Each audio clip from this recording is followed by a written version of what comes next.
예, 오늘 전체 주제, 우리가 사는 법, 그리고 삶과 죽음의 성찰이라고 하는 이런 주제를 정했는데요. 조금 주제가 좀 무겁지요. 그죠? 주제가 좀 큰 주제고, 우리 또 이게 들어가서 얘기를 하다 보면은 굉장히 형이상학적인 이 죽음이 도대체 뭔지, 삶이 뭔지, 이거에 관련된 많은 얘기들이 이제 좀 될 수 있을 텐데, 오늘 저희가 하는 논의들은 좀 철학적으로 좀 깊이 들어가서 그런 논의가 아니라 우리 글로벌 인문학 취지에 맞게 도대체 우리 죽음이라고 하는 문제 어떻게 생각을 해야지만 되는지, 그리고 또 왜 죽음이라고 하는 게 현재 그렇게 문제가 되는지, 또 우리 삶의 성찰이 어떤 도움이 되는지, 우리 좀 이 시대적인 문제를 가지고 사회적인 문제, 시대적인 문제를 가지고 그렇게 말씀을 좀 드리도록 그렇게 하겠습니다. 처음에 죽음이라고 하는 거, 우리 시대 이슈하고 왜 죽음이라고 하는 게 우리 시대적인 이슈인가라고 하는 거, 이걸 좀 말씀을 좀 드리려고자 하는데요. 이거저 하기 위해서 여러분들 지금 우리가 서 있는 현대라고 하는 거, 현대 문명의 그 현황이라고 하는 거, 이런 걸 같이 한번 좀 살펴봐야 될 것 같아요. 우리 20세기 들어서면서, 그리고 20세기 중반 이후에, 그리고 지금 우리 21세기로 넘어섰잖아요. 그죠? 21세기 넘어서면서 세계는 굉장히 많은 변화가 오지요. 문명의 격변이 일어나고 변화가 오는 것 같아요. 그 가운데 하나가, 우리 제일 큰 변화 가운데 하나가 글로벌라이제이션이라고 하는 거, 세계화라고 하는 거. 근데 글로벌라이제이션은 여러 가지 모습들이 있는 것 같아요. 우리 어떻게 보면은 이 세계 전체가 지구촌으로 묶여지는 거, 특히 우리 이제 인터넷이라든지 스마트폰이라든지 SNS라든지 이런 걸로 묶여질 뿐만 아니라 이동 수단도, 그다음에 이런 어떤 운송 수단도 굉장히 발달이 되면서 전 세계가 하나로 묶여지게 되는 거죠. 이제 묶여지면서 그리고 또 다문화주의라고 하는 거 형성이 되고, 지금도 우리나라에 굉장히 많은 사람들이 들어와서 그죠? 다문화 가족을 형성을 하면서 이렇게. 근데 이게 지금 보편적으로 전 세계의 문제인 것 같아요. 근데 이런 문제만 있는 것이 아니라 세계화는 또 부정적인 측면들도, 우리를 힘들게 만드는 측면들도 굉장히 많이 있는 것 같아요. 21세기로 들어서는 와중에 일어난 많은 사건들이 있잖아요. 그죠? 우리 신자유주의라고 하는 이 이념이 유령처럼, 데리다가 그 얘기하죠. 유령처럼 돌아다니고 있다라고 이렇게 이제 철학자 데리다가 그런 표현을 쓰는데, 이 지금 전 세계적으로 이렇게 신자유주의 나오게 되고, 그러면서 그거하고 연관해서 이 한국도 마찬가지고 동남아도 마찬가지고 IMF라든지 뭐 이런 사건들이 일어나게 되고, 또 미국도 마찬가지죠. 미국에서도 이 금융 위기 문제, 이것이 또 이제 전 세계적으로 또 유럽으로 건너가게 되고, 그러면서 그리스나 포르투갈이나 또는 스페인이나 이태리 이런 쪽에서 지구촌 차원의 지금 국가 부도 위기 사태, 이런 것들이 일어나고 있는 것 같아요. 근데 그것만 있는 것이 아니라 헌팅턴이 얘기하듯이, 그래서 문명 비판가 헌팅턴이 그 얘기를 하죠. 21세기 가장 큰 문제 가운데 하나가 문명의 충돌이다라고 하는 얘기를 하는데, 그 문명의 지층들이 서로 간에 부딪히는, 그래서 갈등을 일으키는 이런 문제들, 어떻게 보면은 그게 이런 형식으로 드러나는지 모르겠는데, 우리 쌍둥이 빌딩, 그죠? 9.11 사태, 미국의 9.11 사태가 일어나게 되고, 그 여파로 아프가니스탄이라든지 또는 이라크라든지 이런 쪽에서 전쟁들이 일어나게 되고, 이런 것들이 이슬람 국가, 지금도 전 세계적으로 IS하고의 이런 어떤 문제들이 일어나게 되죠. 전 세계가 어떻게 보면 삶의 이런 전 세계가 이렇게 좀 혼조 상태로 빠져 있는 것이 아닌가, 이런 생각이 들고요. 그런데 여기서 이런 문제들이 좀 생기는 것 같아요. 이렇게 사회가 이렇게 격변이 일어나게 되고, 문명의 틀이 바뀌게 되고, 또 신자유주의라고 하는 게 이제 나오게 되고, 여전히 그것이 우리 사회에서도 여전히 작동을 하고 있는 것 같아요. 그러다 보니까 효율성이라고 하는 거, 이 효율성이라고 하는 것 또한 평가하고 구조 조정하고 이런 것들, 사회 전체가 여기에 매달리고 있는 것이 아닌가. 그러다 보니까 또 개인의 삶도 사회적인 영역의 변화뿐만 아니라 개인의 삶의 영역도 그 영향을 받게 되는 것 같아요.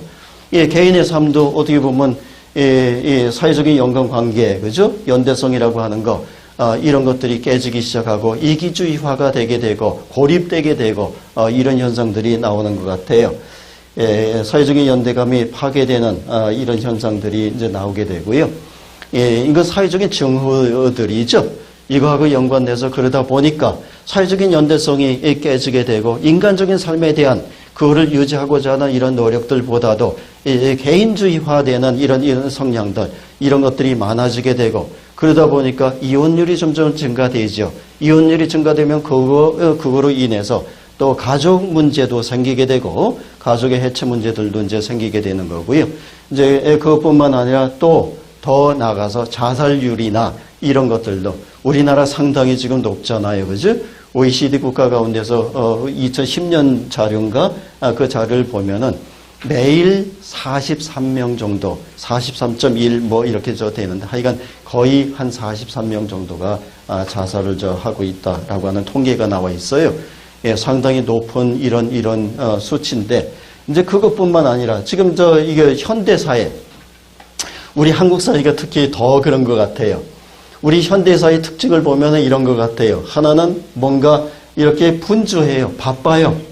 그잖아요. 예, 끊임없이, 특히 우리 한국 사회가 더 압축적 근대화가 한 60년, 그죠? 이렇게 하면서, 1950년대 지구촌에서 그렇게 아주 못 사는 이런 나라였었는데, 몇십 년 만에 지구촌에서 거의 경제적인 지표로 보면 10위 정도, 이렇게 지금 10위권에 올라와 있는데, 이제 이러다 보니까 바삐, 그죠? 빨리, 뭐 이런 것들이 상용화되고, 우리 일상적인 언어가 돼버린 것 같아요. 우리 살아가면서 그냥 우리 한국 사람들이 사용하는, 이제 그게 글로벌 언어가 된 것 같아요. 외국 사람들도 다 하는 것 같아요. 빨리, 그게 입에 뱄어요. 한국 사람 만나면 빨리, 그죠? 그 다음에 또 하나 있죠? 우리 한국어가 세계적인 언어가 된 거. 화병. 그죠? HWA. BYUNG. 그죠? 그게, 지금, 미국 국제, 의학계에서도 정식 용어로 한국 사람들이 빨리 하고, 이렇게 하다 보니까, 집단적으로, 좀 이렇게 마음의 병들이, 특히 있는 것 같아요. 국제적인 공인 언어가 됐어요. 우리 한국어가. 이제 우리 현대 사회라고 하는 거, 그죠? 분주하고 이렇게 빨리 하고 부산하고 그러다 보니까 안정감이 상실이 되는. 우리 그러잖아요. 지금 빨리 뭔가 이렇게 하다 보니까 이게 정신없이 살아가요. 정신없이 살아간다는 얘기는 아무 생각 없이 살아간다는 얘기예요. 우리가 생각할 건 좀 생각을 해야 되잖아요. 그죠? 근데 생각을 하려면 어떻게 돼요? 조금 여유 공간이 있어야지 생각을 할 수가 있잖아요. 근데 정신없이 막 하다 보니까 개념이 없어요. 아무 생각이 없어요. 무정신성이에요. 그러고 살아가는 이런 현상들이 일어난다라고 하는 얘기죠. 이 현대사의 특징 가운데 하나인데, 그 다음에 또 하나는 뭐냐면 그거하고 연관해서 닭달이에요, 닭달. 우리 몰아붙이는 거 있잖아요. 이제 빨리 하다 보니까 특히 이거 해 저거 해 그러면서 계속해서 닭달하다 보면 어떻게 돼요? 강박이 생겨요. 그래서 그거 아니면 안 돼요. 빨리 뭘 해가지고 이거 하지 않으면 안 돼요. 이런 증세. 그런데 그렇게 하다 보면 어떤 문제가 생겨요? 이런 문제들이 생기잖아요. 많은 문제들이 생기는데 이거를 이제 철학에서 뭐라고 얘기를 하냐면 현대인이 가지고 있는 마음의 질병, 이거를 자아신경증이라고 얘기를 해요. 우리 이제 독일어는 베어비니히 노이로제라고 얘기를 하는데, 영어로는 Who am I? 노이로시스예요. 나는 누구인가 신경증이라고 하는 거예요. 이건 내가 누군지 모르고 살아가는 거예요. 내 삶이 어디로 가는지, 그죠? 앞으로 어떤 목적을 가지고 어디로 가야 되는지, 어떻게 의미 있게 좋은 삶을, 아름다운 삶을 살아가야 될런지 자기 안에서 그걸 찾지 못하는 현상들. 이런 현상들, 우리 그걸 자아신경증 이렇게 얘기를 하는데 특히 한국에서 이게 많이 있는 것 같아요. 철학적인 슬로터다익이라고 하는 철학자가 현대인, 그래서 현대 사회의 질병 가운데 하나다라고 이렇게 분석을 하는 건데 이 분석이 우리에게도 적용이 되지 않나 이런 생각이 좀 들고요. 여기 지금 또 하나 우리 작년에 미국에서 전 세계 135개국을 대상으로 해서 웰빙 지수 조사한 게 있죠. 그런데 우리 한국에서는 여러 가지 삶의 목표가 제대로 설정이 되어 있느냐, 그러죠? 그리고 또 이제 사회적인 관계를, 사람들 관계를 제대로 하고 사느냐, 또 경제적인 상황이라든지, 또는 이 건강, 의욕, 또 공동체, 또 삶의 자부심, 이런 것들이 있는가라고 하는 이런 조사를 했는데, 한국이 135개국 중에서 75위를 했대요. 삶의 만족도가 한 14% 정도 나왔대요. 이건 사는 게 아니죠. 그러잖아요. 그죠? 삶의 만족도가 한국에서 살면서 만족하지 못하고 지금 이러고 허덕거리면서 이러고 살아가는 것 같아요. 우리 이것뿐만 아니라 또 죽음의 질 지수라고 하는 거 영국에서 2010년에 조사를 했는데 이거에서도 지금 한 40개 정도 국을 대상으로 했는데 한국이 32위권에 있다 그러더라고요. 그러니까 삶의 질도, 그죠? 우리가 제대로 살지도 못하고 또 죽을 때도 우리가 품위 있게 인간답게 죽어야 되잖아요. 그죠? 그것도 제대로 안 되는 사회 속에 지금 우리가 있는 것 같아요. 그런데 이게 더 좀 심화되지 않을까 이런 생각이 좀 들어요. 우리 서구권에서 보면은 저 프랑스라든지 미국이나 이런 쪽에서 보면은 지금 현대사회 또 하나 특징 가운데 하나가 고령화 사회에서 초고령화 사회로 지금 변하고 있잖아요. 그죠? 그러면서 독신이 많아지게 되고 그 다음에 또 그러면서 저출산 고령화 여러 가지 이런 증세들이 일어나는데 이런 증세들이 서양에서는 한 100여 년 정도의 시간차를 두고서 서서히 변해가고 있어요. 근데 한국은 지금 26년 정도 이게 걸린다 그러더라고요. 그냥 급속도로 사회가 변하고 있어요. 변하고 있는데 그러다 보니까 어때요? 사는 게 바쁘고 또 마음의 여유가 없고, 그죠? 스트레스 생기고 그러다 보니까 어때요? 마음의 불안 증세들 이런 게 분노, 우울증, 화 이런 걸로 표현이 되는 거죠. 그러다 보니까 그 안에서 부정적인 의미의 우리 죽음도 여러 가지 죽음이 있는데 부정적인 의미의 그런 죽음 문제 이런 것들도 고민하고 이렇게 하는 사람들도 많아지고 있는 게 아닌가 이런 생각이 좀 들고요.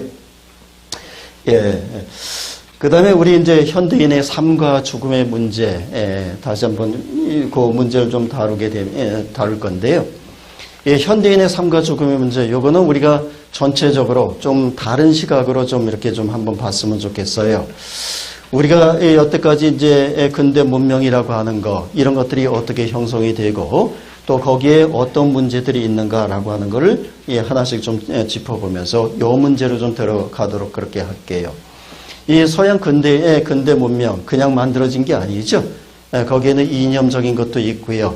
그죠? 처음에 근대가 시작이 되면서 데카르트라고 하는 철학자가 나오고 그러면서 이성을 강조하게 되고 자라고 하는 거, 나라고 하는 거, 개인이라고 하는 거 물론 데카르트부터 시작해서 홉스라든지 여러 철학자들이 나오는데 서양 근대 이렇게 되면서 개인의 해방, 그죠? 사회적인 어떤 위계질서 속에 있는 것이 아니라 개인이 자기 삶의 주인이 될 수 있는 주체가 될 수 있는 이런 사상들이 나오게 되고 또 한쪽에서 이성을 강조하고 이러다 보니까 자연과학이라고 하는 거 우리 자연과학이 발달, 서양 근대의 특징 가운데 하나잖아요. 그래서 자연과학이 발달되고 이 자연과학의 발달은 순수히 이론적인 측면에서만 그치는 것이 아니라 나중에 그것이 산업화가 되죠. 그러니까 어떤 산업 문명이라고 하는 거, 물질 문명이라고 하는 거, 그 물질적인 재화의 그런 어떤 분배 과정에 관련된 얘기들 이런 것들이 자본주의라고 하는 걸 만들어내게 되는 거잖아요. 그죠? 그러니까 여러 가지가 근대에는 여러 가지가 나오게 되는 거예요. 개인이라고 하는 개념도 거기서 나오게 되는 거고 자본주의라고 하는 거, 시민사회라고 하는 거, 그리고 민주주의라고 하는 거 여러 가지 이런 것들이 나오게 되는 거죠. 이런 것들은 우리가 서양 근대의 산물이자 우리 인류 문명에서 얻는 그런 건데 그런데 또 한쪽에서 보면은 물질적인 것들이 확산이 되고 자본주의가 확산이 되고 그러면서 동시에 잃어버리는 것들이 또 있어요. 문명의 속도가 빨라지게 되고, 그러다 보니까 우리가 점점 물질적인 거에 이렇게 치중을 하게 되잖아요. 사는 삶의 자세들도 소유라고 하는 거, 소유물을 가지고 나를 표현을 하려고 해요. 그잖아, 우리 삶의 태도라고 하는 게. 이제 이게 전부 이제 한쪽의 축이 그런데, 그러다 보니까 우리가 삶에는 그래도 인간답게 살기 위해서 우리가 기본적으로 생각해야 되는 것들이 있잖아요. 그잖아요. 자기 자신도 찾아야 되는 거고, 행복한 삶이 뭔가 이런 것도 고민해야 되는 거고, 인간다운 삶이 뭔가라고 하는 거, 그잖아. 이런 고민을 하면서 살아야 되잖아요. 이런 내적 성찰의 이 공간들이 이렇게 줄어들게 되는 거예요. 물질적인 게 점점 물질이 커지는데, 그죠? 다른 쪽에서는 그 공간들이 줄어드는 이런 현상들이 어떻게 보면 불균형의 이런 현상들이 일어나게 되는 거죠. 우리 그거를 잘 이렇게 보여주는 철학자, 우리 이제 호르카이머 아도르노라고 하는 철학자 있죠. 이제 독일의 철학자이고요. 이 사람들이 이제 쓴 저작 가운데서 제일 유명한 저작이 계몽의 변증법이라고 하는 책이 있어요. 계몽이라고 하는 게 서양 근대 문명의 이념 가운데 하나잖아요. 그죠? 근데 여기서 지금 다루는 게 제일 먼저 이런 얘기를 해요. 이 책의 서문에 보면은 그 책의 문제의식이 그대로 서문에 나타나게 되는 거죠. 이런 거예요. 왜 인류는 진정한 인간적인 상태에 들어서기보다는 새로운 종류의 야만 상태에 빠졌는가라고 하는 이런 물음을 던지죠. 그래서 자연과학이 발달이 되고, 그리고 물질 문명이 이렇게 나오면서 물질적인 어떤 풍요가 쌓이고, 그래서 인간이 점점 더 행복해져야 되는데, 20세기 들어서면서 인간이, 그래서 세계 1차 세계대전이 일어나고 2차 세계대전이 일어나고, 수없이 많은 사람들이 죽고, 그러잖아요. 극단의 시대, 홉스범이 표현하듯이 그런 시대가 돼버린다라고 하는 거죠. 이런 우리 근대 문명의 역설들, 이런 것들을 호르카이머 아도르는 이 책에서 계몽의 변증법이라고 하는 이 책에서 이렇게 얘기를 해요. 여러분들 저 오디세우스 신화 아시잖아요, 그죠? 그 오디세우스 신화 보면은 많은 신화에 오디세우스가 트로이 전쟁 갔다가, 그죠? 거기서 승리를 하고, 그 다음에 이타카로 고향으로 귀환을 하는 과정인데, 그 귀환하는 과정에 너무 많은 일들을 겪어요. 많은 일들을 겪는데 모험도 하고 죽음도 겪게 되고 지옥도 가게 되고, 그죠? 그러면서 나중에 결국은 고향으로 가는 이야기, 이걸로 돼 있잖아요. 근데 그 가운데 이 오디세우스와 오디세우스의 부하들이 어느 섬에 가게 돼요. 어느 섬에 들어가게 되는데, 그 섬에 이 외눈박이 눈이 하나 있는 거인이 있죠. 거인이 있어요. 키클로프라고 하는 거인족들이 있는데, 거기에 폴리페무스라고 하는 외눈박이 거인이 이렇게 살아요. 근데 거기 갔다가 동굴에 들어갔다가 갇혀버리죠. 그리고 부하들을 하나씩 둘씩 잡아먹히잖아요. 그리고 그런 와중에 폴리페무스가 오디세우스한테 물어보죠. 네 이름이 뭐냐고 물어보죠. 그때 오디세우스가 뭐라고 얘기를 해요? 내 이름은 노바디다 라고 얘기를 하죠. 우리 노바디는 뭐예요? 내 이름 아무도 아니다 라고 하는 얘기예요. 그죠? 내 이름은 없다라고 하는 얘기예요. 노바디. 그죠? 우리 음악도 노바디 뭐 이런 게 있잖아요. 그죠? 현대 음악인 것 같아요. 나는 아무도 아니에요. 그죠? 노바디라고 얘기를 해요. 이제 여기에 많은 의미가 있어요. 하나는 뭐냐면은, 지금 오디세우스가 지략을 사용을 해서 자기 이름을 노바디, 아무도 아니다, 내 이름은 없다라고, 그죠? 이렇게 얘기를 하는 거잖아요. 그러면서 어떻게 돼요? 그 동굴을 빠져나가는 얘기예요. 동굴을 빠져나가는데, 우리 이제 폴리페무스라고 하는 것이 자연의 거대한 자연들, 거대한 자연하고 부딪혔을 때 인간이 지략을 사용을 하고, 그러면서 생존을 해 나가고, 그러면서 뭐냐면 자기 자신을 규정하는 자기 자신의 내가 나 자신을 노바디로 규정하는, 다시 얘기하면 어떻게 돼요? 내 이름을 버리는 거예요. 내 자신의 고유명사를 버리는 거예요. 내 자신을 잃어버리는 거예요.